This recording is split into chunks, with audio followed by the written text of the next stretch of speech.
About 2 years ago, I was driving home from a family reunion pretty late at night, and the drive was about 2 hours. I didn't stay the night because I had to be back for work the following day. Most of the drive was on roads with dense bushes and trees on either side, the real creepy ones you see a lot in movies. Anyway, I had been driving about 45 minutes, and I was starting to get really tired. You know how sometimes you just suddenly become really tired, out of nowhere? Well yeah, that happened to me. I knew I wasn't going to last, but I didn't come across any place that I felt I could park and safely sleep. Anyway, after it became clear to me that I wasn't going to find a place to pull up, and my tiredness wasn't going away, I did something very questionable. I pulled over to the side of the road onto the grass, behind some bushes, to try and hide my car from anybody else who was going to come past. The roads weren't empty. I came across another car every few minutes or so. I made a mental note that the time was 11:22, and then fell asleep. Some time later I was awoken by a scratching sound. I looked at the clock, 11:50. The sound stopped after a few seconds, and because I was still extremely tired, I didn't bother looking around and simply went back to sleep. I was later awoken by the same sound, and it was now 12:40. This time it really freaked me out because the sound didn't stop.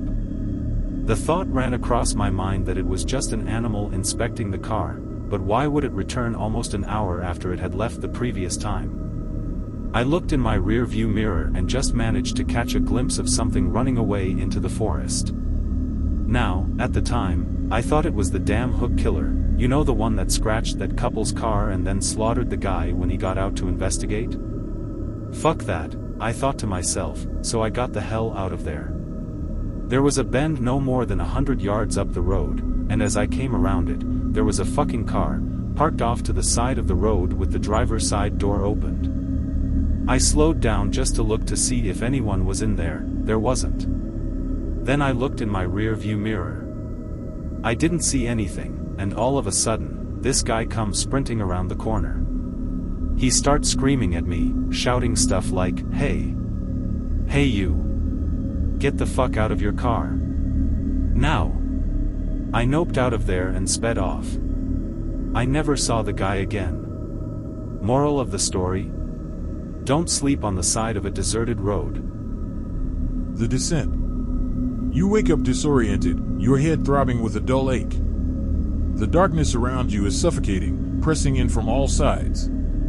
You try to move, but your limbs feel heavy, as if weighted down by an unseen force.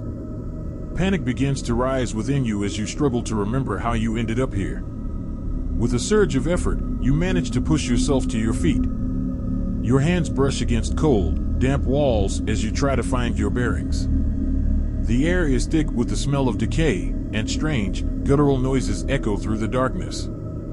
You stumble forward, your heart pounding in your chest. Each step feels like an eternity as you move deeper into the abyss. Shapes flicker at the edge of your vision, fleeting glimpses of something sinister lurking just out of reach. Suddenly, you hear a low growl reverberating through the darkness. Your blood runs cold as you realize you're not alone down here. You try to run, but your legs refuse to cooperate, rooted to the spot by an overwhelming sense of dread. The growling grows louder, closer, until you can feel its hot breath on the back of your neck. You turn, but there's nothing there, just an endless expanse of darkness swallowing you whole. You try to scream, but no sound escapes your lips. You're trapped, lost in a nightmare from which there is no waking up. As the darkness consumes you, you can't help but wonder if this is hell, if you've finally descended into the depths of madness from which there is no return. Story 2. The Haunting of Willow Lake Manor. The rain pounded relentlessly against the old, decrepit windows of Willow Lake Manor, casting eerie shadows across the dilapidated walls. I stood alone in the grand foyer, my heart hammering in my chest as I tried to shake off the sense of foreboding that hung heavy in the air. I had come to the manor seeking answers, drawn by whispers of a dark secret that lay buried within its walls. But as I wandered deeper into its labyrinthine corridors, I couldn't shake the feeling that I was being watched, that something sinister lurked just out of sight. A chill ran down my spine as I heard the faint echo of footsteps behind me, despite the fact that I was alone in the house, or so I thought. I turned, but there was nothing there, just the empty expanse of the hallway stretching out before me. I pressed on, determined to uncover the truth, but with each step, the feeling of unease grew stronger, until it felt like icy fingers were wrapping themselves around my throat, choking the very life out of me. And then I saw her, a spectral figure drifting down the hallway, her eyes hollow and empty, her tattered gown trailing behind her like wisps of smoke. I tried to scream, but no sound escaped my lips as she reached out a hand, her touch like ice against my skin. I stumbled backward, desperate to escape the nightmare that had become my reality, but no matter how fast I ran, the manor seemed to stretch on endlessly, its corridors twisting and turning in on themselves like a maze from which there was no escape. With a final surge of strength, I burst through the front doors, gasping for breath as the cold night air washed over me. But even as I fled into the safety of the night, I knew that Willow Lake Manor would haunt my dreams for years to come, a reminder of the darkness that lurked just beyond the edge of sanity. Story 3. The Whispering Woods. It was supposed to be a weekend getaway, a chance to escape the hustle and bustle of city life and reconnect with nature.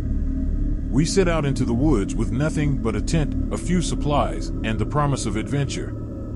But as night fell and the forest closed in around us, I couldn't shake the feeling that we were not alone. The darkness seemed to swallow us whole as we huddled around the flickering campfire, the flames casting long, dancing shadows across the trees.